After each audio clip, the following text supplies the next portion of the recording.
Welcome back to Pen to Pod.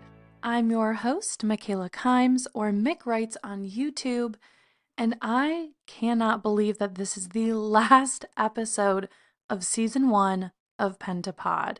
It has been so much fun interviewing the authors that I got to interview this year and putting together these episodes for all of you. I truly am just excited about the future of the podcast, and I can't wait to share more about that with you guys in the next couple of months. We will be taking a winter break before season 2 starts. So if you haven't listened to the backlog of episodes that we have, now is your chance. But in this episode, I talk with one of my new favorite authors that I found this year, H.M. Wolfe.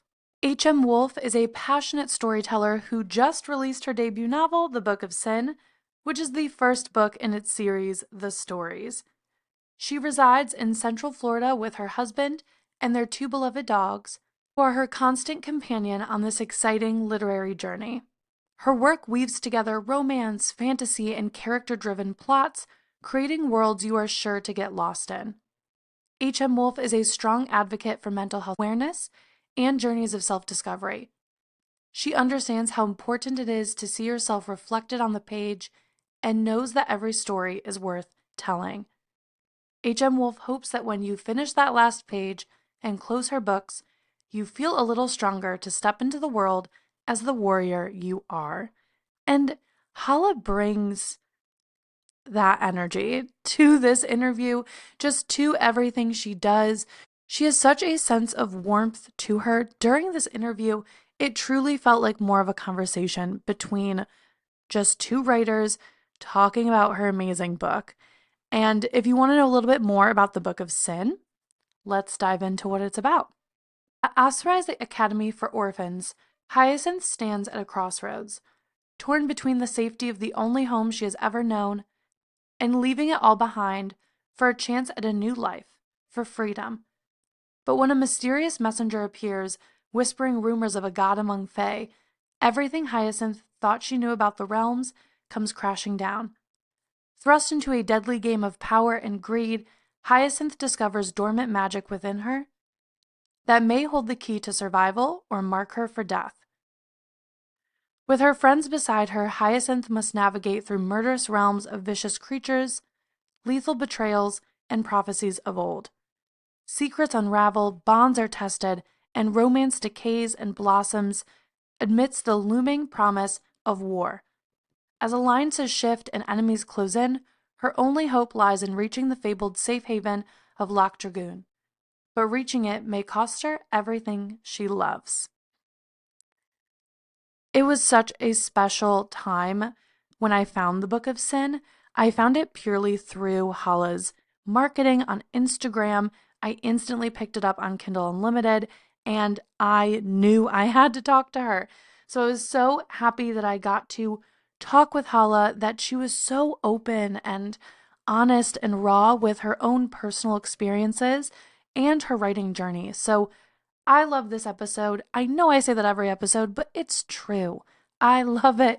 I hope you love it, and hope you got a cozy drink. I'd love to just know if you've always thought of yourself as a writer, or if there was a specific moment in time when you were like, okay, this is what I want to do. I kind of always, in a way, thought of myself as a writer. I've always been writing. I never thought of myself as an author, but I always wrote, whether it was like short stories as a kid or music. Writing music was one of my like biggest things throughout like my teenage and like young adult years. I was constantly writing music. So it kind of just naturally flowed. And I have like a ton of novels that I was just like, oh, this is fun. This is an outlet.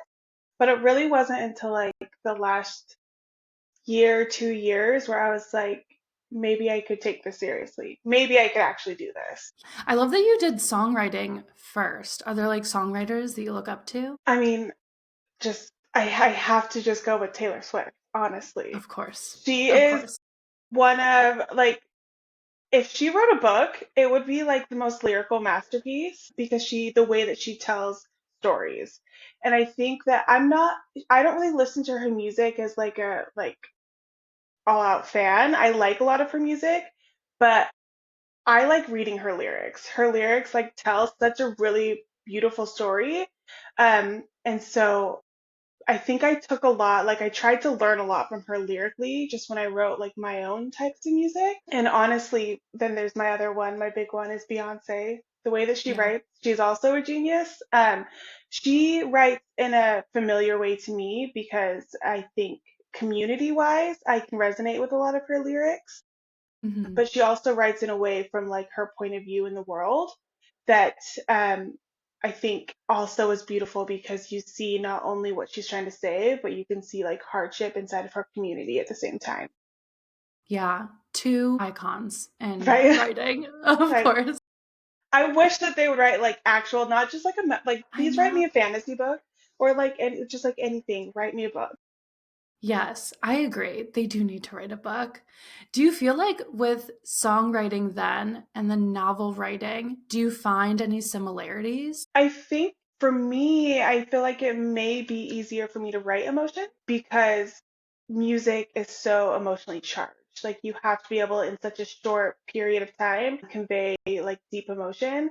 And so I think for me, when I am in emotional scenes or like the inner monologue, I think it gave me a way of like writing that I feel is almost lyrical in like kind of in my own head because I'm kind of writing it as what with the smallest amount of time was going to pack the most punch. Yeah. No, I really like that because I feel like that I don't know, when it comes down to like books for me, the readers fall for books because of the emotional journey that they either feel the character going on and then they go on it themselves. So that is cool that, yeah, okay, so you're looking up to these amazing songwriters who convey all these complicated emotions to the masses. And now you're able to kind of take that talent that you learned from them and put it into your books, which is really cool. Thank you. Yeah, it's kind of one of those things though that at the same time I constantly worry. I'm like, does this only make sense to me? Like, are these Mm, emotions? I think when it's hard when you write emotions, it's such a range. Like everybody feels things on such a scale that for me it can be hard to not make them so specific that only certain people would be able to relate to them. I think that that's like the hardest part of writing an emotional side to a story. yeah. And Hyacinth or Sin for the Book of Sin goes on an emotional journey in your Yes, book, yes. which we will definitely unpack. But I guess with her emotional journey really quickly, do you feel like how'd you get in the headspace to write that? Did you have to kind of like take a break? I feel like there was points in the book where I had to like take a breather. No, yeah. Well, it's so yes, there were times where I did have to take a break. Like writing her was triggering and healing all at the same time because I pulled so much from my own experience with her. I started writing her as more so of a healing for myself than ever oh, I want to present her to the world. And her journey that she goes on is so similar to mine in a lot of ways that I was triggered by it and I would have to be like, okay, I need to take like I need to like back away from this because I'm getting like anxious, I'm getting irritable, I'm getting angry, like all of the things. My poor husband, while I was writing, that was not he was not Yeah. having it. It was like, But wait, why are we writing again? right, but then I think it was also extremely, extremely healing. It was one of those things that I don't think I would have been able to write her if I hadn't experienced some of what Yeah. she has gone through. So I don't know. It was a hard headspace. It was rough writing her. Yeah, and how so being so close then to Hyacinth's own journey and having it kind of replicate some of your past, how has it been then having her out in the world to share with everyone? Scary. At first, it was really scary. Just like I think in general, sharing any story, it like you're right, it's your art. Sharing your art Mhm. is scary. And then I think as writers, when your art connects so deeply, I think with who you are, whether it's experience or just like the tears and sweat you put into your work. At first, it was really scary. And then it was also healing to see how many people resonated with her story and to see how unalone you are in the world. And I don't like when people are like, I resonate with her. Like because I know at that moment I'm like, you've gone through something, Yeah. and I don't necessarily like, it's a weird space where I'm like, I'm so glad that you could find some healing or comfort in her, but also I am so sorry that you relate Hmm. to her. I hope that no one relates to her, but the reality of it is that in some kind of way, even if it's just like that first boyfriend or that deep like trauma, Oof. I think in some way we all have something that can relate to in her. Yeah. So it sounds like you are doing what Taylor Swift and Beyonce does through your book.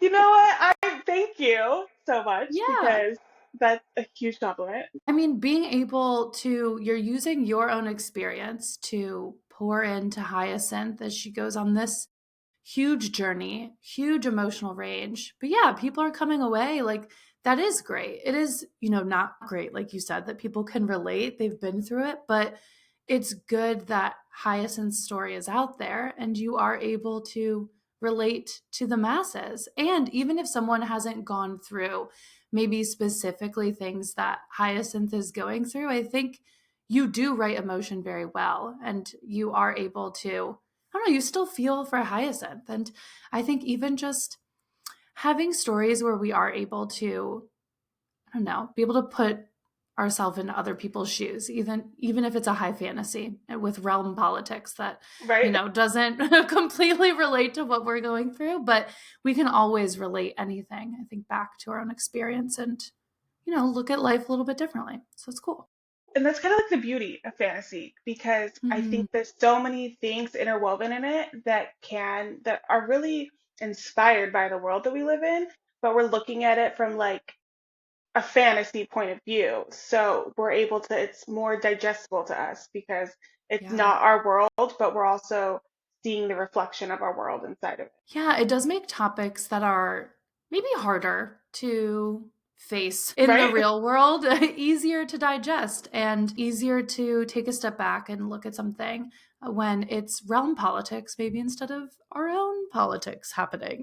The Book of Sin is a romantasy, and you just said, fantasy is that great gateway to talk about things or think about our own world in a different way. Has fantasy always been your kind of go-to genre then? Fantasy has really never been my go-to genre. I loved Harry Potter growing up as a kid. I mean, I think most people our age kind of read Harry Potter and it Yes. kind of got them into it. Harry Potter, I've read Twilight. I read like the dystopian books, but it was never like true crime is my thing. Thriller, Mm, true crime, like as an adult and as like a young adult, like there's just something about serial killers, true crime, like podcasts. I am hooked.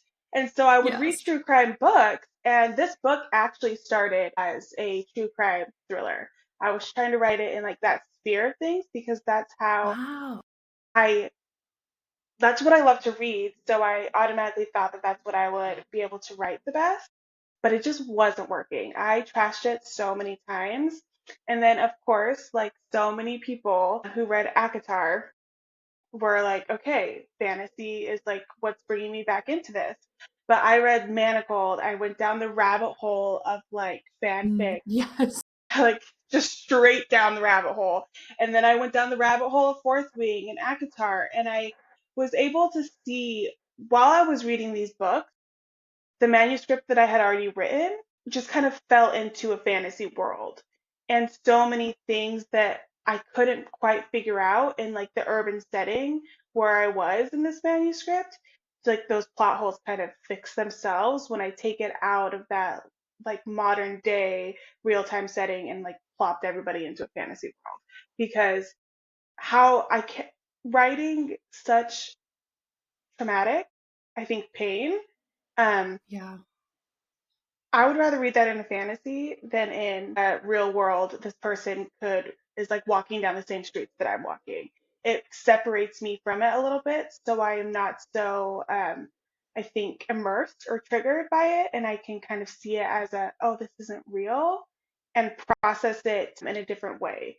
And so for me, I was able to get so much more emotional by taking it out of that world and putting it into just basically a fancy one. So for true crime, everything about it, I love it. That is fascinating that the Book of Sin was originally, I instantly was like, what? Right? I'm like trying to picture Sin in this setting. Was her name always Hyacinth? Hmm. I kind of love that. I love that you kept her name the same throughout genres. I love when I find out that a book has genre flipped, and I'm learning that it happens so much more than I think writers talk about.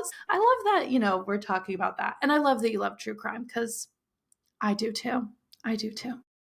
Comfort. And I'm not even gonna say it's a guilty comfort. It's just a straight up comfort. Yeah, I don't know what it is about true crime. They've tried to like figure it out. I know I've read like every article that they've done of like why do women love listening about serial killers? But I think it kind of goes back to what you were even saying about fantasy. It's like we are able to confront the horrors of the world that affect us and are kind of always circling at like arm's length Yeah, in kind of like almost like an anthropological way. Like, okay, we'll study it, we'll learn from this. I'll be smarter next time I'm walking down the street alone. You right? know, I feel like, yeah, as like a woman having some fear of walking down streets alone, I don't know, true crime brings me comfort in like a weird way. I don't get It it. like so teaches us what to never do. Like I tell my husband all the time, like I know how not only now have I learned a million ways to like steer clear if I ever commit a Mhm. crime, but I also know how to never be the victim. Like I know Right. what not to do and what to look for. And I think a lot of the time men don't have to have that mentality of these are threats that I need to look for because if their guy friend is acting weird to them, they don't automatically assume of an assault coming. They're just like, bro is Right. weird. Where we're like, okay, what are red flags? This is weird behavior. I need to get out. Do you have a favorite true crime podcast? Small town murder. Ooh. It's comedy mixed with murder, and it's only in like the smallest towns across America and Canada, and I think they do some in the UK, but it is hilarious. And it's all, which is weird because like mixing like murder Mhm. and comedy, but they make fun of police forces and just like the Mm. way that they completely botched like solving a case. Yeah. And it's in just like small towns where it's the wildest crimes you've ever heard of. It's so good. You need to Okay. listen to it. I will put that on the list. But speaking of police force, I did say I was a little bit of an investigator with my questions because I like to dive deep into everyone's social media footprint for questions. And I saw that you recently celebrated a birthday. I So happy did. belated. Thank you. And it was a beautiful reel. And I really resonated with it because you just turned 31 and I'm 29, but I'm turning 30 in February. And I feel like every 29-year-old before they turn 30 is like, okay, we're Right? entering like the 30s. It's And for coming. some, it's coming, like it's finally here. And I really feel like our culture, for some reason, likes to put the emphasis on, you have to do all these amazing things before you're 30. And for some reason, women past 30, they are just like, you're done.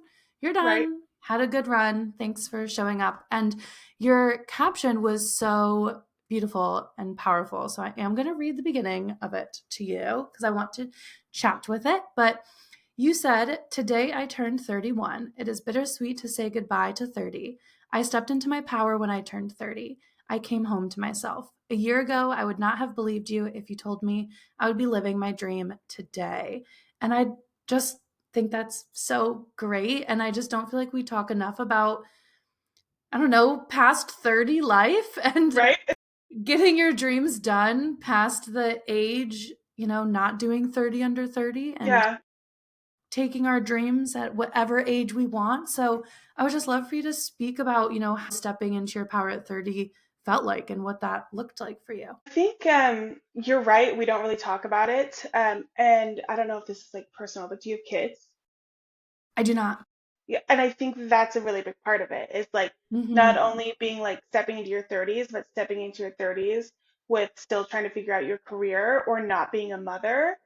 Yeah. And especially those that aren't married or aren't in like a long-term committed relationship. I think society puts all of these things on us. So when you step into 30, going against that norm, it definitely can feel like I'm behind. Mm-hmm. For me, 30 was like it's my decade to start over because my 20s were an absolute dumpster fire, like Heard. dumpster fire. And I think I don't know if you know much about my story, but I'm an addict, I'm an alcoholic, and these last couple years have been me getting sober, doing what I have to do to kind of fix the hurt that I broke along the way when it came to my addiction. And the last couple years, I have been sober, and I feel like stepping into my 30s is the year where I don't have the damage kind Mm. of on fire behind me. I am not causing chaos and destruction everywhere that I go. I'm not hurting the people that I love. It's the 30 was like the first year that I felt like people finally were calling on me in a sense, that they could trust that I would show up and or I wouldn't like damage them in some kind of way. And I think it was really eye-opening because I was able to find my purpose and I struggled with that in my like I thought that I had to have my career. I had a really good job. I had an amazing job that I finally was like, this isn't making me happy. Why am I here? Why am I doing it? And if I'm making all these other changes in my life, why not make this one too? And for me, it was all just kind of coming back to myself in the sense that understanding that I don't have to be anyone other than who I want to be. Like, nobody, like my family's, at the end of the day, if I'm happy, if I'm paying my bills, if I am not doing crazy things, my family is not going to care what I do for work if I'm happy. Like, I realize that I have to be able to be happy to create a world around me that thrives. And that's kind of when it clicked for me that like nothing is going to thrive in my life if I'm not thriving as a person. And obviously, there are really, really hard days still. Just in life in general, like there are things that the world throws at you that you just have to move on from. But I think for the most part, I am so excited about my 30s because I finally figured out basically that I am my own. And I finally figured out a way to pour into myself without taking away from others. Mm-hmm.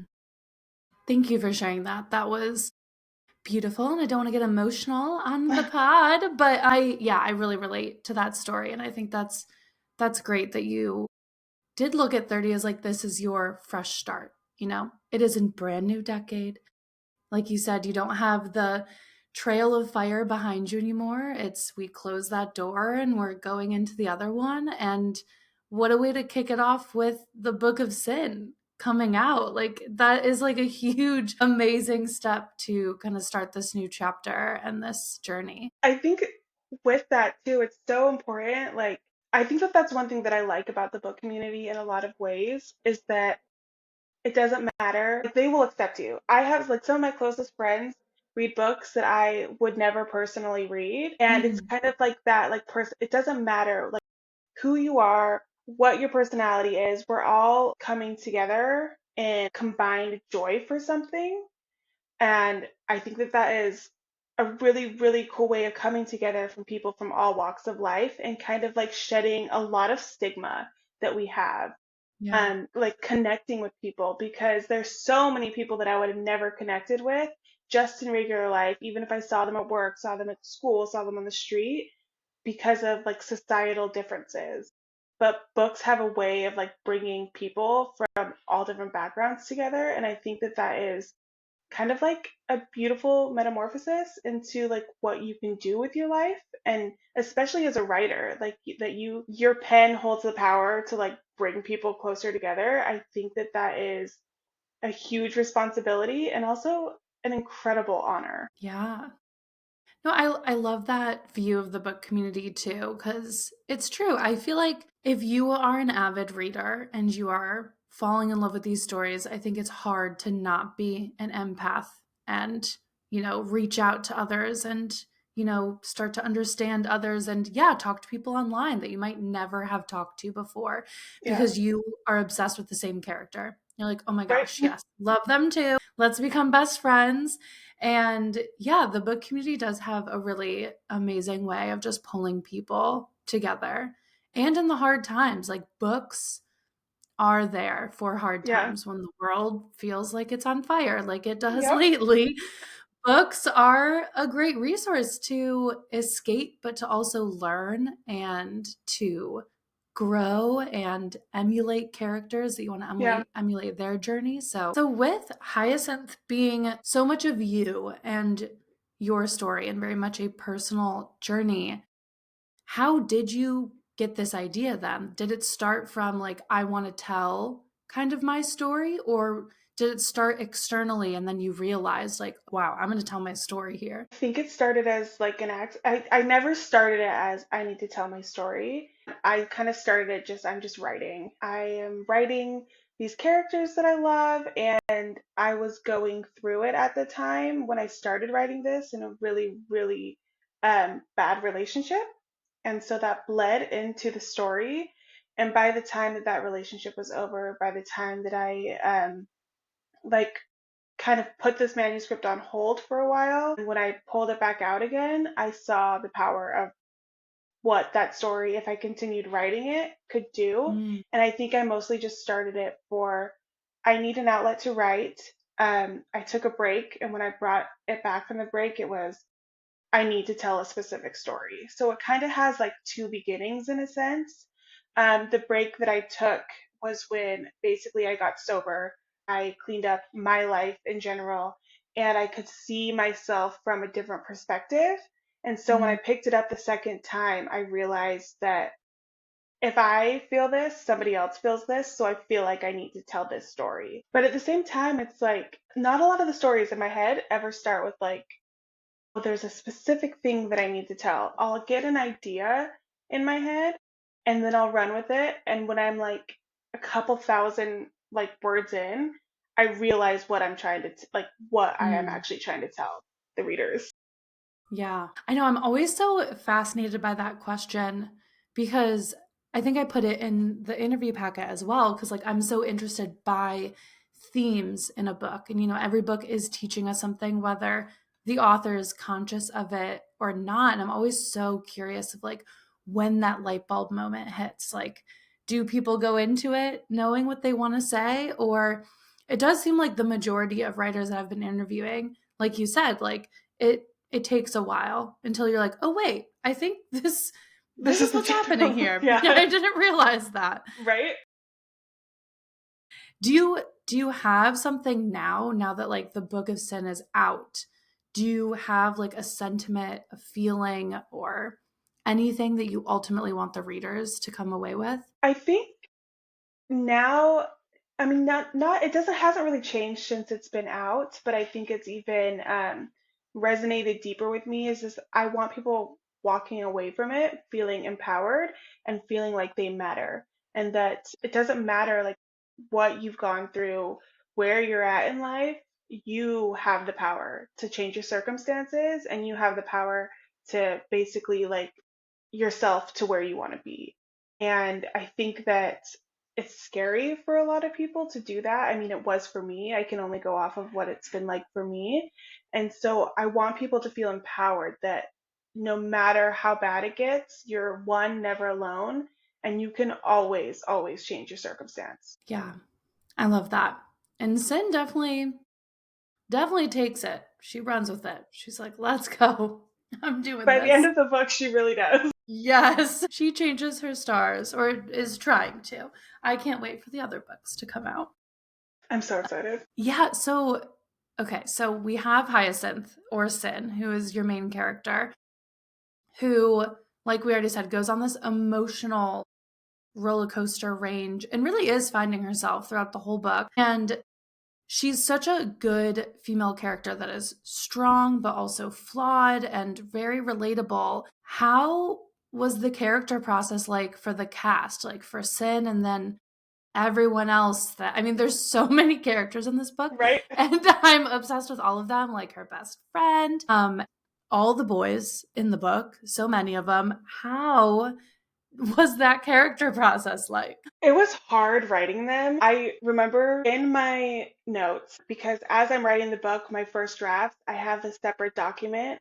Instead of just like trying to go back and rewrite my first draft, I document like all of the plot holes that I know about are there. And so many of those plot holes were like, where's this person? They just disappear and then show back up.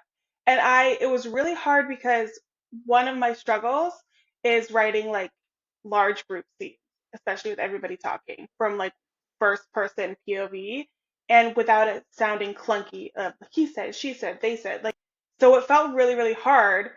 And so a lot of the time, especially as they're traveling, I try to break it up and only have like the big impactful scenes of everybody together.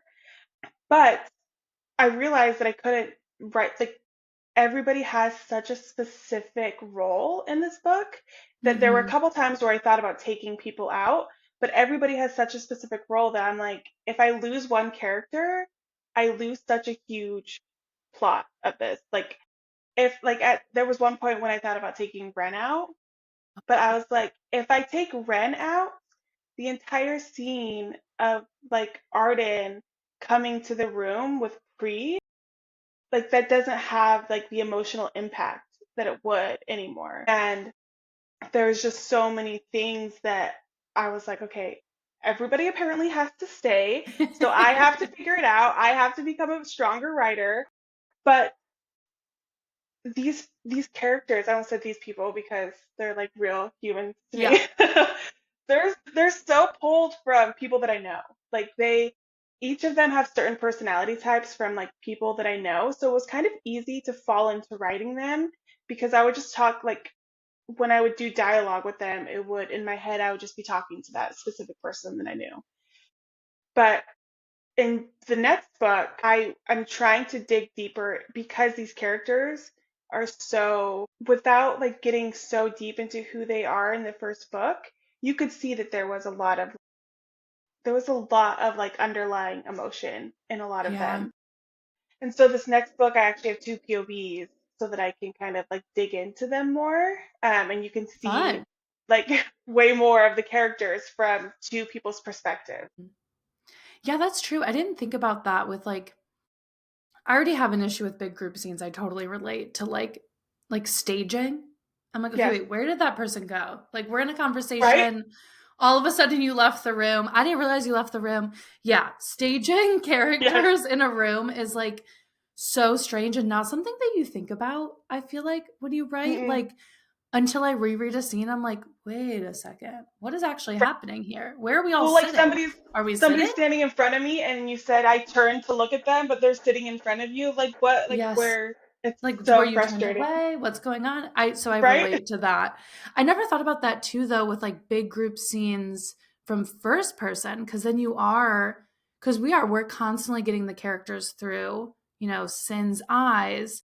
And that is interesting. Just so you know, they don't sound clunky at all. I didn't feel like Thank any of you. those scenes were clunky. So I Thank would you, tell you. because I I would tell you. cried into my keyboard for nights. It was one of those things where I was like, I just cannot. Like I could have written 5,000 words for how long I sat here and stared at this one sentence. Yes. So but what you said about the characters, like it is true. Like every single person has, like it's a huge cast. But I feel like I fall fell in love with everyone, really. And maybe, I mean, you're not supposed to fall in love with everyone, but the people I'm supposed to. And when you're coming up with this many people, did you think about, okay, this person is important to Sin because X? Like, did the relationship to her come first? Or were they just kind of like appearing on the page as you were writing? Some of them appeared and some of them were important. I think obviously there's like I don't know, do I give spoilers on this? Do I talk about it? To you? I mean, obviously Arden is important and Hmm. Ada, but Ren kind of made himself important in a sense. Yeah. And Pre kind of just made herself important. There are people like Andrews is still kind of an enigma. I know that he's important, but we don't really get to see how important he is in this book one because he's like the quiet, broody type. And but I knew that Arden and I knew that Ada were going to be important to her, but Pre just kind of wrote herself out. Like when she kind of swooped in and kind of became like the mom of the group, she was like that nurturer, the one that was feeding Yeah. them, making sure that everyone was taken care of, just kind of like hurting all of her little children, it felt like a lot of the time. I loved the contrast of her and Ren. Like, because Ren is, he doesn't speak a lot, he doesn't have a lot of lines, he doesn't like come off as this big, strong, like figure, but he Mm-hmm. says what he has to say when he has to say it, and that's it for him. And I liked the contrast of really, really being able to dig into Pre's story and like learn her background of like why she is kind of the way she is, and then have someone that's not so talkative and kind of just like a soft love for her. And those two just kind of appeared. Like Yeah. I didn't expect to write them, but they just kind of showed up. And then once they showed up, I was like, you know what? This actually kind of seems like XYZ in my life. Like that's who I'm going to kind of talk to when I write them now. I think it's so cool that as writers, we think we have a little plan and then we write, and the characters are like, no, sorry, Right? you thought it was going to go one way, but actually it's going to go the other way. It's so accurate. Like I cannot for the life of me wrangle them into no plan that I have ever made, no plot that I Mhm. have ever written has stayed remotely close to where it's supposed to go. Because they Yes. just do whatever they want, and half the time I'm like, fine, like that's not who you're supposed to love, but I guess do it. Right. You guys had one tiny moment, and now I can't erase it from my brain. Did you always have like, did you plot out this book then? Like, are you a planner? Are you a pantser? Somewhere in the middle? I I'm somewhere in the middle. I plot my heart out every time. I have like my four bulletin boards of plotting with all of my notes, my world building is truly the only thing that I can stick to Hmm. because once that's like done and plotted out, everything kind of builds off of that. But there's like 20% of any of the actual plot that I've ended up plotting in the actual finished book because halfway through, some 2 a.m. wild plot twist will come to me, and I write like 6,000 words. And when I wake up the next day, I'm like, okay, well, I'm not erasing this, but everything has changed. Like, we have a whole new problem. So, Yes. I relate to that so much. I'm like, I'm an over plotter, but it doesn't mean I'm not a pantser right, because it never goes according to plan. Literally last night, my husband started watching a new show called like The Lioness about like CIA female agents. Yes. He started it without me. Rude. One.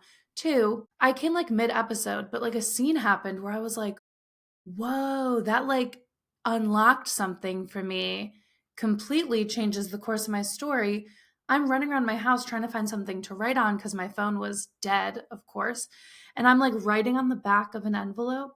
And now today I had to use that back of envelope writing to like right. change 3 chapters. Yeah, I think it's so I so relate. funny that you say that about the lioness show because Hmm. a scene from that show came on and I immediately pulled out the notes in my phone and I wrote Yeah. it down because I was like that there is a line in that where she's yelling at people and like going to her office that Yes. I'm just like, oh, this is so ad coded that I Yeah. immediately like wrote it down and I was like, I need like this is such inspiration. It's so funny that that came on for you because the same That's exact thing so happened to me funny. the other day. Maybe it's just Rosario Dawson. She has something. Right? Something about her. I love her. It's A great. dream cast and everything. Like play Truly. every character. Truly. I was the cast in that show was like out of this world. I was like, oh my gosh. This is insane. Right? Yes. Yes. Just so we don't get sidetracked because I could talk about shows all day. I've All already day. like multiple times have had to stop myself from talking about like all of the other millions of shows that I have like stopped Yes. and paused and been like, okay, that was amazing. Like I But will that's like the best part, I feel like, of art and writing is, we're consuming so much art and then it's just kind of feeding into a loop of, oh, right, oh my gosh, like that scene or that line, that like mood, the anything. Like I'm like, ooh, that's what I needed. Like I've been missing something. I need to like inject some of that into this story right now. So yeah, it's fun when you're writing a story and everything you consume changes your story a Right? little It's bit. fun and then it's not. Yeah. And then you're like, Yeah. I can't have this change a million times. Well, and it's funny because I think it's one of the things that I do with like when I prep myself in the morning to start writing, I usually do about like an hour of like exercises just to kind of get like my brain going. And one of the things that I do is I'll have something on, or I'll like listen to a certain kind of music, and if something resonates with me, I'll pause it and then I start my timer and I will explain or write out the scene of what I imagined in my head from what I saw or heard. And it's like a really good way for me to get creative because there may be a line in a TV show that I immediately think, oh, that would do well in my book. And my writing sprint is writing that scene out immediately of like it doesn't matter if it ties into where I'm at right now or if I'm ever going to use it, but of what I saw and like, or what scene in my head played out when I heard that. Steal that. That's You should do really it. good. It's like has changed things for my creativity. Yeah, because like I am like a scrambler, like the notes in my phone are insane. If someone ever looked through them, they would be really concerned for my well-being Right. because none of it makes sense except to me. So I'm like, I have so many notes. I have scraps of paper. When I'm plotting, I do the whole murder board. Yes. But I don't do that. Like that's such a good point of like no matter if you use the scene or not, it still allows you to like immerse yourself in the world you're creating, get in the mind of the characters. I like that. I'm Yeah. gonna steal that. I'm gonna Try steal it and that. then you'll have to tell me how it works because I I mean, will. it might just be work for my crazy brain, but it just feels like one of those it's like no pressure writing. It's Mm-hmm. not it's a warm up. It's not doesn't have to mean anything. It can be absolute nonsense by the time you're done. But like I feel like my creativity since I've started even just doing warm ups before I start writing, but Yeah. doing like creative like heavy warm ups. I don't know if that makes sense. But yes, let me know No, if it works it for you. does. I haven't ever done like warm-ups, I guess, but I was a creative writing major and we did do warm-ups before class every day. Like our teachers would give us, prompts that we have to write. Yeah. I guess I just wow, this is unlocking something for me. I'm like, "Wait, why Yeah. don't I do that now in my writing practice?" That's so great. Do you have like a writing routine then? It seems like you kind of have a routine. I have zero routine after like Okay. I other than like warming up my brain. Mhm. I so about what month is it? So right November, before yeah, I oh my think. gosh, it's November. It's like Yeah, I the know. end of Don't look at the November. date. That's It's crazy. scary. Yeah, I just Yeah, looked that at the just 20th. I scared. was like, "Whoa." What? Right? Okay. Well, 2 weeks before the book of sin released, I actually quit my job and started writing full time. That's It was just like amazing. thank you. It's been scary and it's been hard Yeah. because I mean, I don't get an income off of writing yet. Like, Mhm. and self-publishing is expensive. So luckily, like one of my biggest fears was I'm losing my entire marketing like budget and Mm. like buying books and all these things when I quit my job, but the job was just like sucking the creativity and the life out of me, and it wasn't for me. So I finally quit my job and I started writing full time. And I've realized now that I don't have to have like that regimented like 9 to 5 structure. That has never worked for me. Like my ADD, my like all of it I need to be able to get up and walk if I need to. If I need to go grab a coffee and get out of my head, get out of my space, if I need to take my dogs out, I have the ability to do that. And so now for me, it's just I am going to let my body wake up. When my body wakes up, obviously, I'm not going to go crazy with that because I could sleep till 2 if I Yeah. wanted to. Yeah. It's just like, Me forever cozy in my bed. Like when my husband bought me my laptop, he's like, "Are you ever gonna leave your bed?" And I'm like, "Yes, I promise to not write in bed all the time." Yes. But it's one of those things where I kind of let my body naturally flow.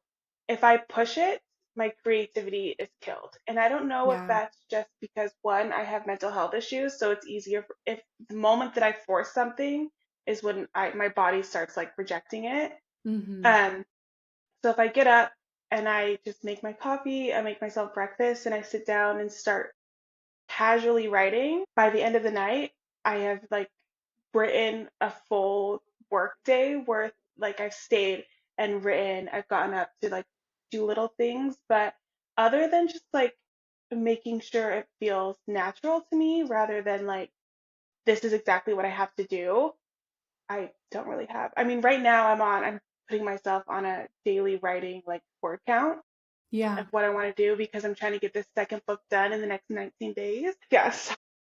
I'm at like my word Thinking of count for the you. next, thank you, because my word count is like 3,400 like words a day.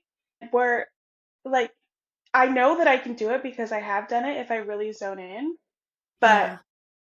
it's like because I have days where I write 200 words and I'm like, yes, that's amazing. I've had an amazing day. But this last couple, like, I don't know what it's been about. I don't know if I'm just angry at the world and it's been Yeah. fueling my like writing process, but I've been able to do it for the last couple days where I'm consistently hitting this goal. So I'm like, Yay.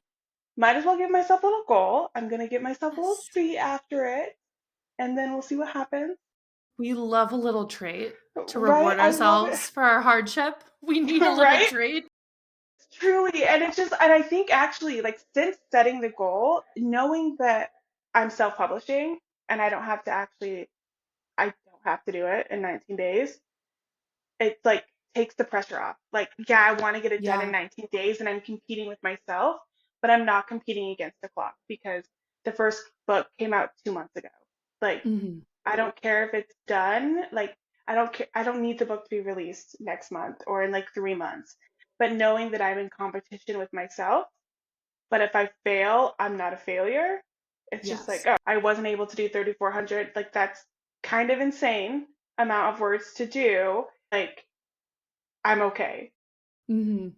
No, I resonate with that as well as someone who's like ADHD, mental health issues. If I push myself too much, yeah, I don't know if it's like just more positioned to like have burnout, but burnout comes quick and fast. Yes.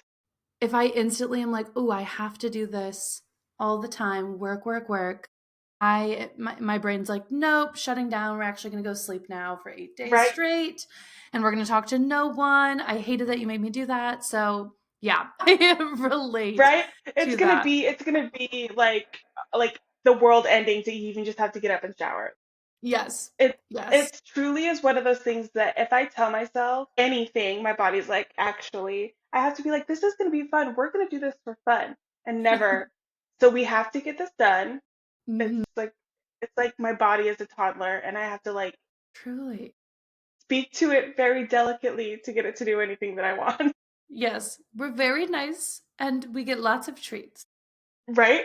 I promise to feed you. I'll give you a nice lunch. Yeah, I was like, you get a fun matcha if you complete your work today. Right? If you can do 2,500 words at Starbucks, I'll buy you a coffee. Exactly. We're on the same page. We're on the same page. I did pull out, though, when you were talking about plotting and how things Mhm. change.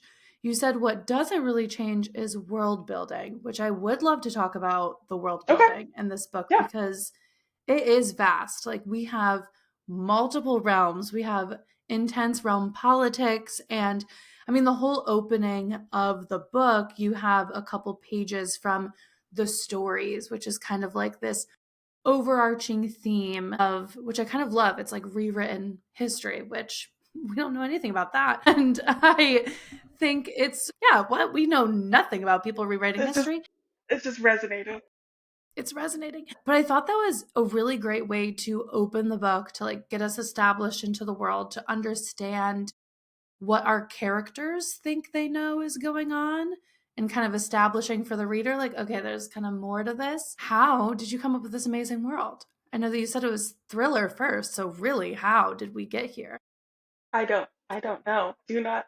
There are days where I ask myself that same question because it was truly like I couldn't fit it all into one realm. Like all of the things that I wanted to do, it was like there's no way, like there's just no way to fit. One, because each realm has their own feel of environment that for me, like I wanted to be able to have some separation between that and not I can just like walk outside or like the environment changes for like weather. Like these were all kinds of different things that I had in my head of how am I going to do this? And to add like up the antics of like going from realm to realm, having a realm passage that is now like has been kind of shot and you have to pass that and it's hard and it's kind of treacherous and that just kind of ups the stakes in the books a little bit.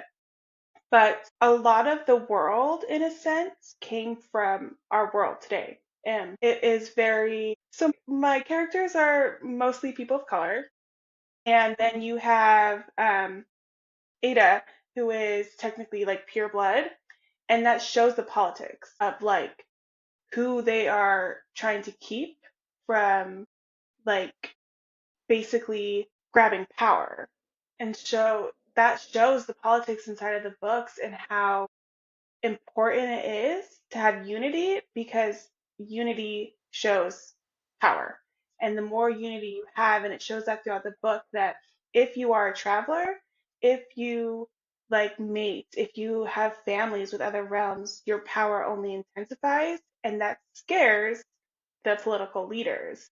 And so it was very much kind of how do I show like the life of a lot of people like me in everyday life in a fantasy world. So I kind of built off of what it looks like to be a mixed race person in America. And then I just kind of took that and ran with it. And I also showed like Ada is everything that I would ever want in a best friend. Like she is the fiercest human. Like she is a ride or die. And it was so important for me to show that it doesn't matter if you have that mixed blood or if you have that pure blood. It's all about who you are as a person. And it's not inherently bad to have either and show that just like it's all about the unity and a lot of things are based off of fear. And if you can change that fear, if you can like give people knowledge, I think things in general are a lot better. And so building off of this, a lot of the things just kind of came to me because for Ada, I was like, what? I need her to be from somewhere that isn't necessarily like she has this magic that she is like that's coming out of her body that's flying from her palms. I needed her to have like a very specific magic that fit her personality. And to think that she could just turn into any lethal being that she wants with the personality that she has just like resonated with me. And then it's just like, and then who Arden was, like with his healing and everything. Like there's so many things that, and like there's Andrews with his like necromancy, but at the same time, he is such like that the two sides because one, he controls death, but he's also like the greatest healer that they've ever seen. It's like coming together in these like almost like double negatives in a way, but like showing how we make things work. And so a lot of the world was kind of built around the characters that I had in my head because I already brought those over. And so it was like, okay, how do I make this world fit them? Less of how will they fit into the world? Yeah. And I saw our world in this book. Yeah. And so you definitely did a good job of, making it distinct, making it your own, but it does put the mirror back at everything that's happening in our world at large. And I mean that, like we said in the beginning, like that's the beauty of books, and books are inherently political and they allow us to explore different topics and learn different things without, you know, maybe we don't have access to learn the things that we need to learn. And, Yeah. if you don't want to ask questions, you can read these amazing stories and Right. kind of learn from that. So I definitely can see how you took from our world with the realm politics. Well, and even in this world, like you see that it's political to have unaltered copies of your history. Like they came into your history and took out, just like now, coming into our history and taking things out of things that will make them as leaders look bad. And I think that as we go on in this series and you start to see what truly has gone on and what truly is happening, I think it's the same kind of veil that a lot of people see in like our world. Like once they get down to it, once they actually read about it. And I think that that's just like you said, it's the beautiful thing of reading. You can learn about people. You can, instead of having to maybe ask the question, you can read a book and maybe learn the experience. And I think that like one book that just came to mind while talking about that is That's like one of the books that I like always say you should read this book when people are asking me like certain cultural norms or things that in general like the Black community or minority communities deal with. And there's so much of that in fantasy where I'm like, any of the fantasy books that you read where the woman is like coming into power, if you sat down and drew a diagram of what was going on in our world in comparison, you'd be like, oh, I know exactly what that is. I know what that is. So it's kind of crazy because for me it is so important, and I know a lot of people, I mean I think that I just read into things and I am very emotional about everything and I like to nitpick, and everything for me has to have a meaning. So when I sit down and write these, I'm not like, oh, this will be a fun, like this will be just be like a fun little, and like no, this is like there's a very specific reason. Like Ada has skin that she can change, which means if she needs to do something and become a man to do it, oh, weird, she can do that. And people will take her seriously. So, Yeah, and from reading your book, like I can definitely tell the care that you put into the details because everything does mean something, which is actually great for me with someone who has a short attention span because I know I have to pay attention and I can't like gloss over a couple paragraphs, but everything definitely has its meaning and place. And I think what is so interesting too about the stories, because like I said, you open the book with kind of like excerpts from the stories, and you're hinting like, they changed these things and now it's different. And then even we have Sin, who is going to become a traveler right in the first chapter. It's the choosing day of like, do I leave this realm and go out or do I stay here?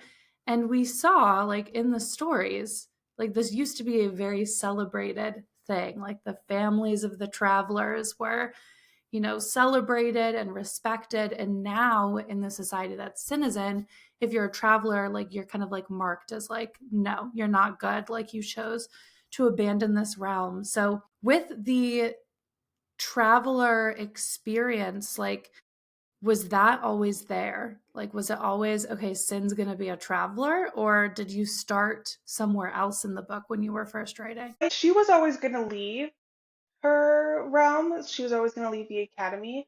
But I think when the Traveler came through with the world building, I needed a reason for her never to go back. And I also needed it to like up the stakes of like, why is she choosing this? And then having some fabled place where apparently it's safe to be if you do decide to leave. I think that that really ups like the choice of, okay, I either choose my freedom or I choose to like stay confined because I'm scared to leave my family. And I think that a lot of people in general have that choice in the world, and it's a very, very difficult one to make. And but I also needed her to be thrust into a world where she knew nothing and to have to learn it. I don't think any of us are educated at even close to near enough to be thrust into adulthood. And that's what I needed for her. Like, nobody taught her anything. Everybody told you lies.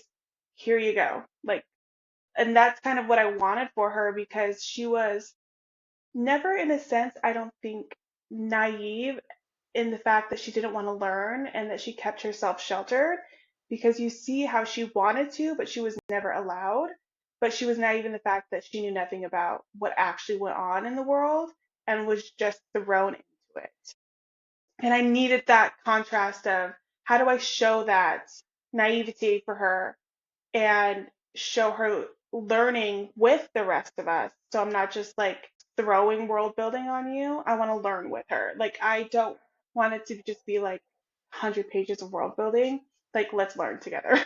So I think there were a lot of reasons why I did it that way, but the biggest thing was I wanted her to learn with us, and I also wanted to see how she handled being thrown into knowing nothing. And just, seeing how she handles change. Like, I actually thought I liked the scene. It's like right in the beginning where she's going to leave, but she's in like the Great Hall. And she's like, what if I don't leave? Yeah. And I think like there's so many moments like that with Sin throughout the book where she's like, I want to do the thing, but I'm kind of scared to do the thing. Should I do the thing? And I just feel like that is really realistic for most of us. Like doing the hard thing, the scary thing puts all of us out of our comfort zones. And very rarely are people like, I want to completely get out of my comfort zone today. You might have those hesitations. So I thought it was cool. You got to see that kind of throughout the book. And then she gets more sure of herself and doesn't have as many Yeah. hesitations. But in the beginning, like she's really realistic in that fact. She's constantly like, okay, wait, do I do this? I want to do Do I actually this. want to? Right? Well, Do and I I? think that that's kind of the beauty of her friends, though, because Yeah. they so push her out of her comfort zone. And it's not that, and they don't do it in a way of like, you just need to do it, you're being a baby. They do it in, I'm going to miss you, but you can't let me hold you back. Yeah. And that's kind of like the beauty of their friendship because so many, like, even when they are hurting, even when they are sad, they don't hold each other back. And I thought that that was so a contrast that needed to be made of like that internal struggle because you have one person that's like, I'm going to hold you back. I need to keep you comfortable for myself. And then you have her friends that are very much saying, I'm willing to be uncomfortable with you because none of our decisions are just our own anymore. Yeah. Yeah, that's great. I mean, that mimics our relationships in life. You might have people who want to hold you back for selfish reasons. And yeah, people who, like you said, like Atta is like the true ride or die who's like, no, like you got this. You have to do this for you, and I'll come find you in a year and everything will Right? be fine. I did I see, love that. yeah, she's so great. I did see that you made a reel asking readers what realm they are because every realm does have its very distinct, feel and ecosystem. So I have to ask, what realm are you? I'm definitely locked in.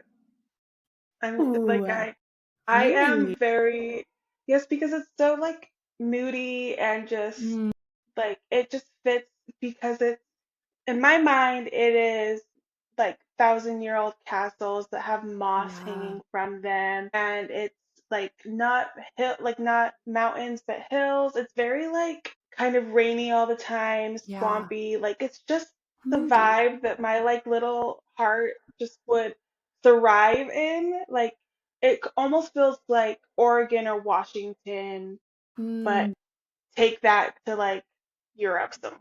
yes. And so that's just like the vibe because it just feels perfect for me. And if I wasn't that, it would be Ithia because it has this similar vibe, but it's like sunny and like happy and like birds singing. And that's just not me. Yeah, I feel that. I want to be like sunny, happy birds singing, but like, yeah, it's just not me. Right? I still want to be that, but I want to be that. but Yes. give me a rainy day in my coffee, Yes, I want a rainy day. I want the clouds rolling in, a thunderstorm maybe, with right? like the best writing vibes for sure. And like give me a reason to like look out the window and think I'm in a music video, Yes. Yes. right? Let me be emotional. Let me, daydream a little. Us deeply emotional people. Yes. So we've talked a lot about the characters, and friendship is really important, like we just kind of stated in this book. And I love that. I love when we can have like a found family and we have all these, real true friends that are rooting on the main character and friendships that feel real. They aren't always perfect. How was writing all these relationships? It was actually kind of sad in a sense because I don't have those in my everyday life. Um, I have a few of them, but I have always been that person that wanted, like, I've always wanted that big group of friends. I've always felt kind of like on the outside of it. And so writing it was not only like sad because it wasn't real, but also kind of healing because I wrote myself into like a group Yeah. of friends. It also kind of told me that like you don't, it's quality, it truly is quality over quantity, like Mm-hmm. at the end of the day. And I came away realizing that the couple people that were the main like emotional pinpoints for Hyacinth, I do have those people in my life, and I am incredibly grateful to have them.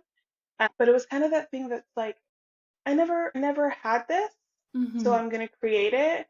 And I think it kind of healed a part of me. Like, I don't know. It was just one of those. They're kind of going through this journey with the found family. Found family trope is so like close to my heart, I think, because I'm adopted.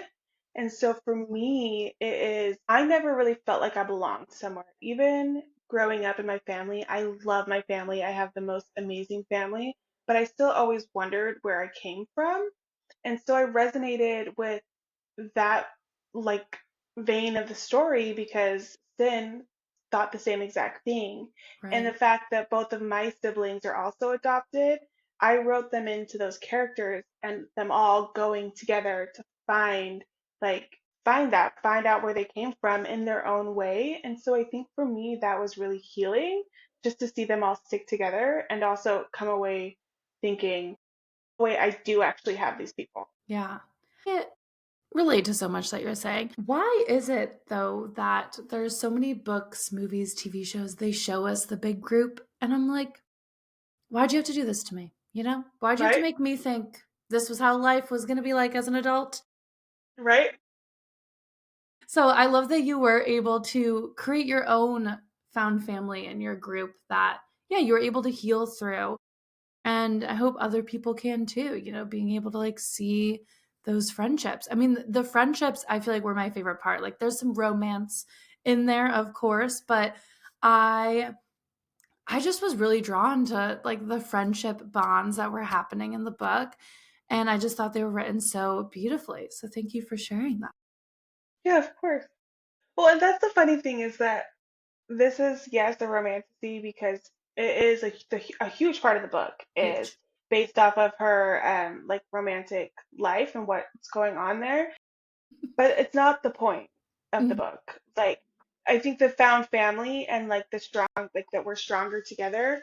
If I had to take anything out of the book, like if I had to choose to take the romance or the found family out, I would take the romance out because you the found family is like the emotional vein of this entire book. And if you don't have that, it's like it's kind of boring.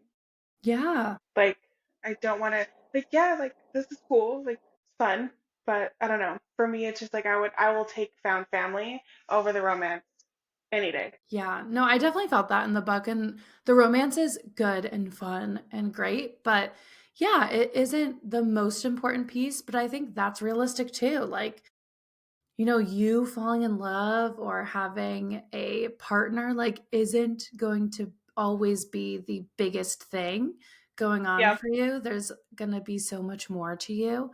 So I think that's a good reminder too. Like you are much more than your romantic partnership or future one if you were wanting one. So it's a good message. I agree. Well, thank you. Yeah. So you did just release Book of Sin, like you said. I can't believe Yes. you're already like madly going to try to finish book 2. That's amazing, which I love because I'm ready. Whenever you're ready, I'm ready. But it did release in September. How has these first few months been? I'm sure beautiful chaos. Yes. Yes. It has been emotional. And like I don't know why me. I feel like I have been so incredibly blessed in the fact that this is my debut book, and I've had such a great response. I never in a million years expected people to love the book, not only to like love the book when it came out, but for so many people to jump on board before it came out. Like the fact that I had such a large street team before ARCs even went out, before like all that they saw was what I was posting on my social media and like a few quotes here and there. And so I feel like I have been blessed by like the book god of, I don't know, like Instagram, of like just finding the readers that I connected with. And I feel so grateful because I would not like nothing would have gone this way if it weren't for the community. And they've been the ones that truly pushed this book. Like my reach can only go so far, but Mm-hmm. they've been the ones to like constantly push this book, and it's done wonders for like just seeing every single day. Like I feel really lucky because I've never had a 0 day since its Wow. release. That's I've amazing. had like every single day I've had, I don't think I've ever had less than $1,000 like a 1,000 page read day. Yeah. Like Wow. on Kindle Unlimited, there's always at least been 1,000 pages read, and I'm like, that's like That's two and a half insane. books. Yeah, that's Yeah. awesome. That's so So cool. it's like I have, and sometimes I'm like, is this really like happening like to me?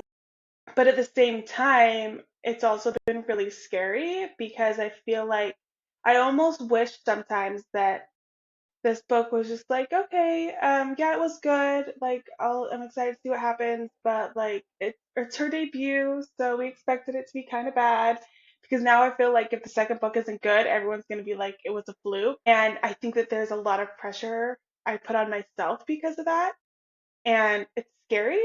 But at the same time, I'm like, I'm just, if I wrote the first one, I can write the second one, and I just have to trust that people are gonna like what I'm doing because it's like there's so much pressure. And I think that that's been the scariest part of all of it is just somehow I have been so incredibly blessed. And what if that stops? Like, what if it dies down? What if the excitement for it goes away? Yeah.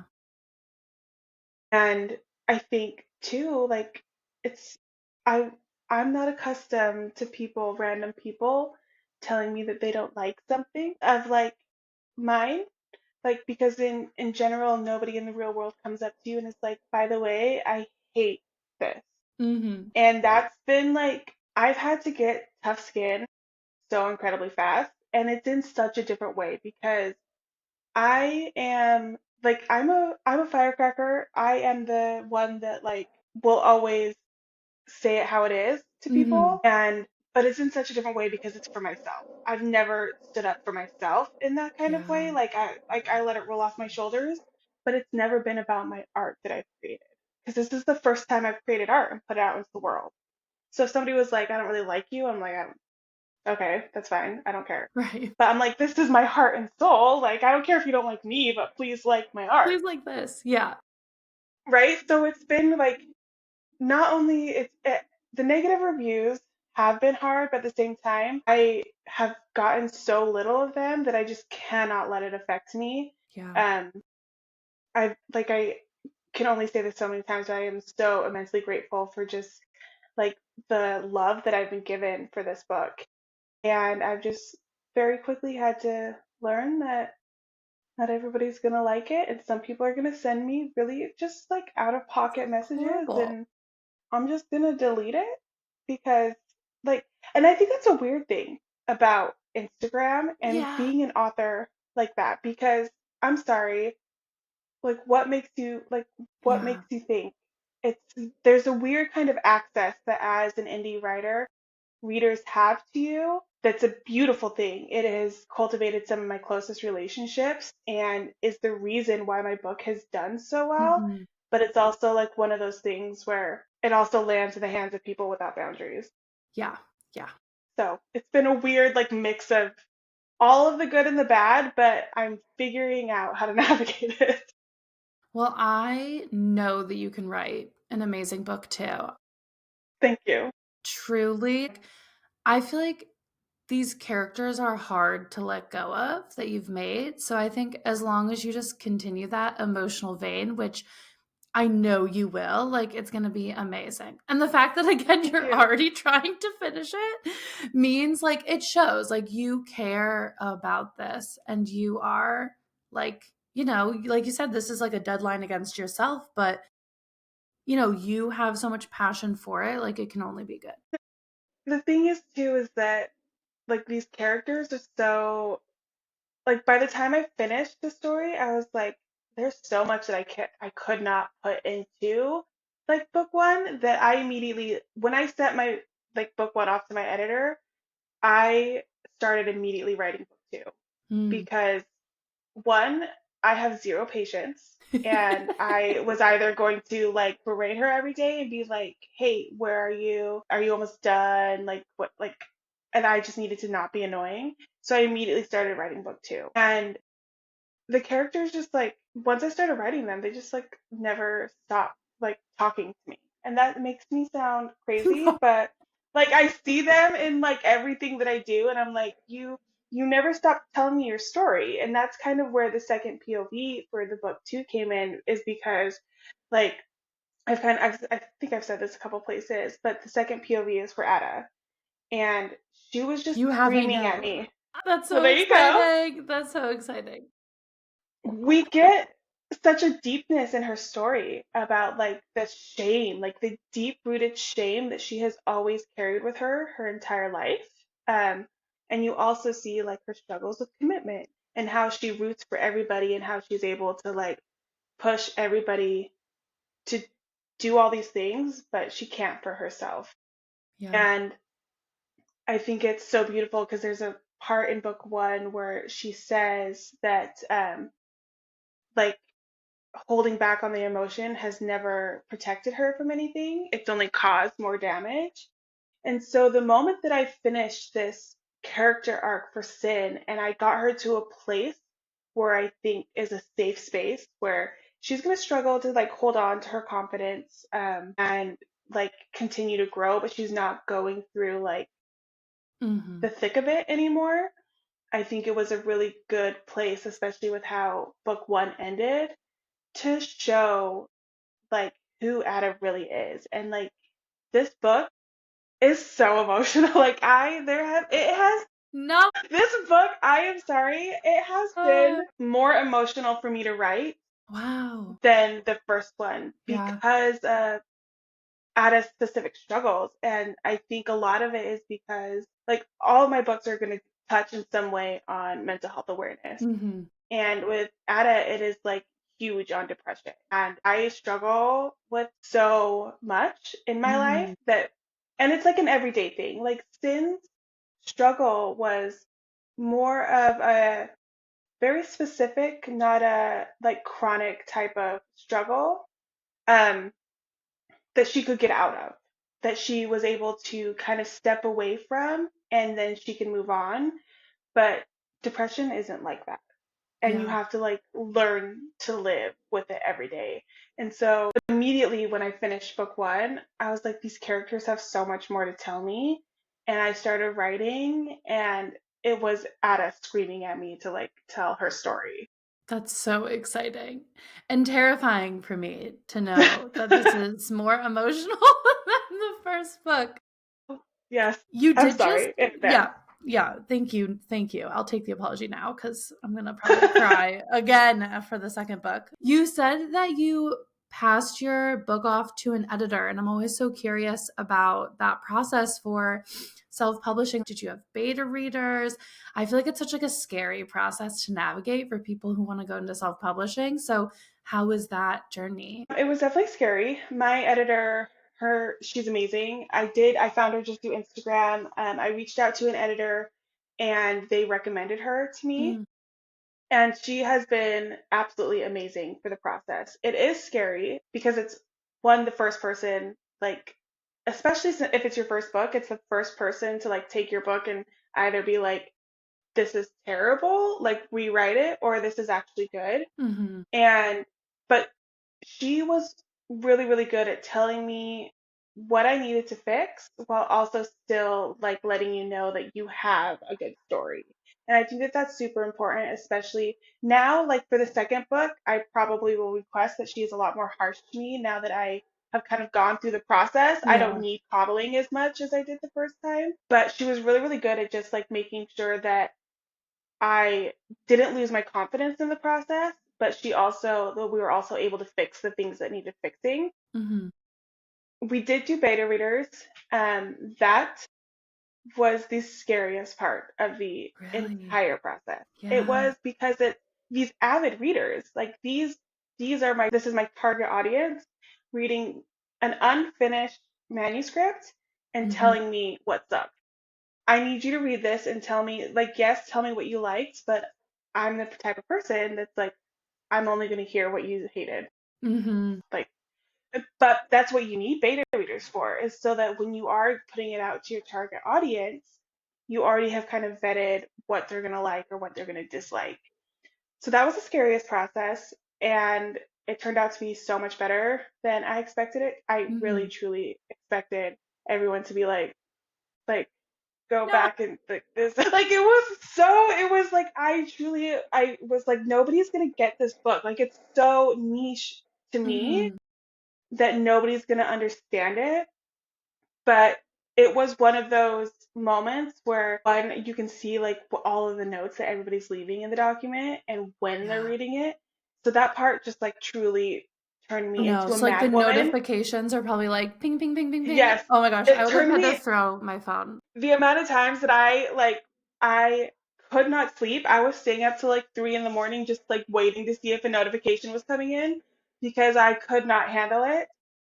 But like they gave me really, really important feedback. Mm-hmm. I think it's chapter 15, where Pre goes off on her own and Sin accidentally goes with her. And you kind of see Pre in action. Mm-hmm. That scene never would have existed if it weren't for the beta readers. Wow. Um, the scene of Arden and Pre would have never existed if it weren't for the beta readers. Um, there's so many things in that book that wouldn't have existed if it weren't for them. Yeah. And that's kind of like the feedback that I got from them because it gave me really good. I am so focused on it for so long that I'm not really able to tell where the rambling ends and like where the plot gets lost. And they were really able to tell me, okay, you kind of lost this here, cut X amount of this scene because you need a chapter like with this. So, and I still listen to as I'm writing book two, so much of the advice that they gave me for book one I'm writing into book two in the sense of like the length of scenes that I do or Mm-hmm. how I write certain scenes because book one was at the point where some things I just couldn't change without writing like a very large part of the story. Yeah. And I had already announced a release date. So I just had to like suck it up. But now knowing that, like I'm taking that criticism and applying it to the way that I write the second book so that hopefully it kind of flows better. Yeah. But What was the process like for getting beta readers? Did you just like post on your Instagram for them? so my editor actually does that. That's If so you great. find, yeah, if you find, she is actually like, she went to school for it. She has a degree. So she is like very, very meticulous on how she does things, which I Mhm. mean, going to school and having a degree for it does not take away from you as an editor if you don't. But I think it gave her a system, Mhm. especially because she has edited for like traditionally published authors. So Mhm. she had a specific system. And she was able to find there were a couple people that I wanted as beta readers. I don't know. Do you know who Book Babe PhD Meg is? So, Her name's Meg, and she is absolutely mhm. amazing. I asked her to be one of my beta readers because Shout of out her Meg. background, right? Because of her background in like psychology and making sure that I was presenting Sin and like her trauma in a respectful way. Because for me, it could be respectful to me, but somebody else reading it could be Yeah. absolutely like, this is not how you should write a character. And so I think I only added a couple of like my own people in there for very specific reasons, but she gathered the rest of them. Um, Mhm. And I didn't do alpha readers for the last book, but I'm thinking that I'm going to do it for this book. Um, and hopefully she'll still kind of guide me in the right direction for Yeah, them. But yeah, she gathered all of like the ARC readers. Obviously, I did that on my own, but she gathered all the beta readers, and then she made sure that every single other part of the editing process was taken care of. that's amazing. Do you have the name of the editor you used in case anyone's like, Yeah, who's that? her name is okay. I'm Kate. I'm very sorry. I don't know how I'm going to say your last name, but it's Kate Langrich. I Okay, think I we'll find her. Langrich. We'll put her Yeah, in the notes. it's yes. And the formatting of this book is gorgeous. The main reason I'm like, I need a physical copy because I got it on Kindle, need it. Did you do the formatting? Did you find someone to format it? Like, tell us your secrets. I originally hired somebody to do the formatting, but when I came back, it just like was not what I wanted, and I paid them to do the whole entire thing. And then when it came back, I was just kind of like, it just doesn't really hit the spot with what I need this book to look like. And so I bought Atticus myself, and I think I spent 2 nights like for like 8 hours a day learning how to do it. And then because by the time that I got the formatting back from them, I needed to have the formatting done to send stuff to print for my ARC readers. So at that point I was just like trying, it was just a shot, and I figured it out in like 2 days and formatted it and got it all done. But it turned out way better than I expected. Wow, that's amazing that you did that. And what an amazing tale of like, you know what? We just gotta buckle up and do it. The things that you have to It's learn, beautiful. learning Yeah. like as an indie author, you learn so many things you never thought you were going to have to learn. Like, never in my wildest dreams did I think that I was going to have to learn how to like format a book, like chapter headers and like what percent of margins and like just everything. It's a nightmare. Like, it is an absolute nightmare if we're going to be honest. But it's so rewarding because like now when I see people post like the black pages and like the chapters and everything, it's like such another layer of like pride that I have in my book because it was so much of my work. Well, because like you see a little bit of it on Kindle, but then yeah, I see you post it on Instagram. I'm like, that is so beautiful. I need the first one in print. Are you gonna do it the same for the second? I'm trying to, there will be black pages, but I'm trying to decide how. I don't know if there'll be chapter pages or part pages. And I'm just like trying to not convince myself. Like, what in my heart of hearts, I would do every single page black. Like, I would just, like, it's so much easier on the eyes to read, for one, I feel like. And it's just pretty. Like, but Yes. there's no reason. There's just like no reason for all black pages other than the fact that I'm a snob. So I'm just I mean, right. it's your book. I know It's your book. my PHS, when I tell her that, she's like, "Do it." I'm like, "Okay." I can't listen to you because I will. I know, but the thing is too with self-publishing, like I didn't know either. Having colored pages, even black and white ones, when it's not like full color, like is so much more expensive. So, and that was like the wild part of self publishing that I did not realize of how expensive it is, even for print on demand, like to just print the books and how much they take out of it. Because I don't, in my head, I was like, oh, these authors are selling so many books. They must be making so much money. Like, that's amazing. And then I look at all of the sales that I have gotten, everything that I've done, and I'm like, oh, that's crazy. I've lost money.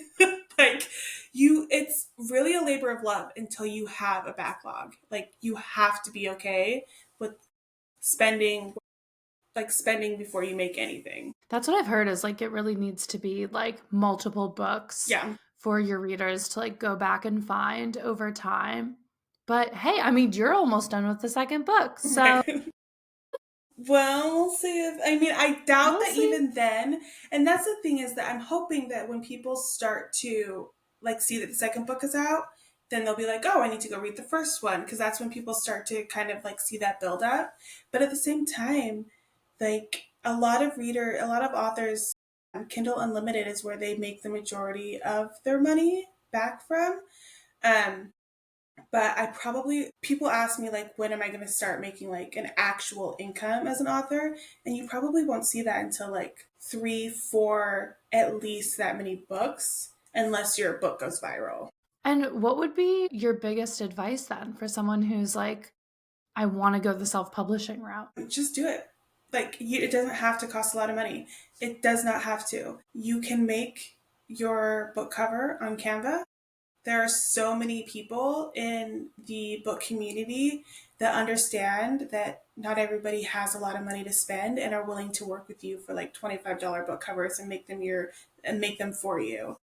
So many people in the book community are willing to jump on as like a PA for free to get the experience to try and help you. If you have a book that you want to actually publish, then don't let the self-publishing side of it scare you, because you can find people in this community, especially as a debut, that are willing to help you every single step of the way, whether it's like beta reading, whether it's like proofing. Like, you will have people willing to help. So just like, I think the biggest part of it is getting past the fear of it, and then at the end of the day, you can spend a very small amount of money.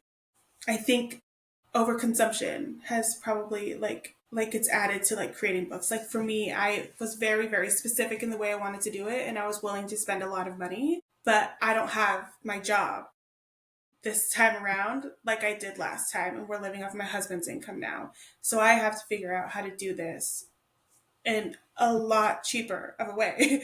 So it can be done if you want it to be done. I think that's really good advice, and it's true, like so many people in the book community now, especially with like the rise of indie publishing, are just so helpful, like with open doors, posting how-tos on like Threads or Blue Sky and Instagram. Yeah, that's really great.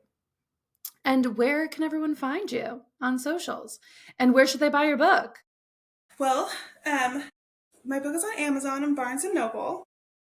I think it's in some other online.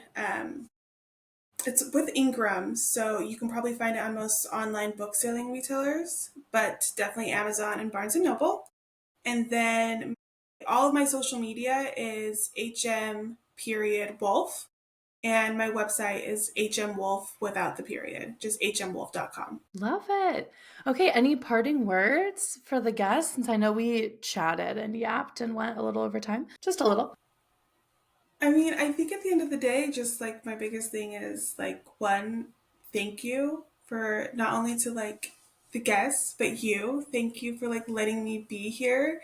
And Thank like, you for coming. it was fun. And this is like the kind of thing that I need when everything gets heavy. But also just like at the end of the day, don't be afraid. Don't be afraid of your story. Don't be afraid of like what you have to tell, because every single story matters, and it's important that you tell yours. Yeah, I needed to hear that today too. Thank Good. you. And thank you for coming and, sharing your time and all your wisdom with us about your beautiful book. And I hope that if you haven't read The Book of Sin yet, please go do so, because it's beautiful. Okay. Thank you. Thank you so much for listening to this episode of Pen to Pod, and that is a wrap on season 1. We will be taking a little bit of a winter break and coming back within the first quarter of 2025. If you don't already, follow us on Instagram at Pen to Podcast. And if you haven't already, this is a great time to listen to our backlog of episodes to hold you over until the new season. If you liked this episode or this podcast in general, please share it with a writer friend of yours that you think will benefit from these conversations. Thank you so much to all of the amazing listeners on Pen to Podcast. There's been so many of you across the multiple platforms that we post this on, and I can't wait to see where we go next season. Bye, writers.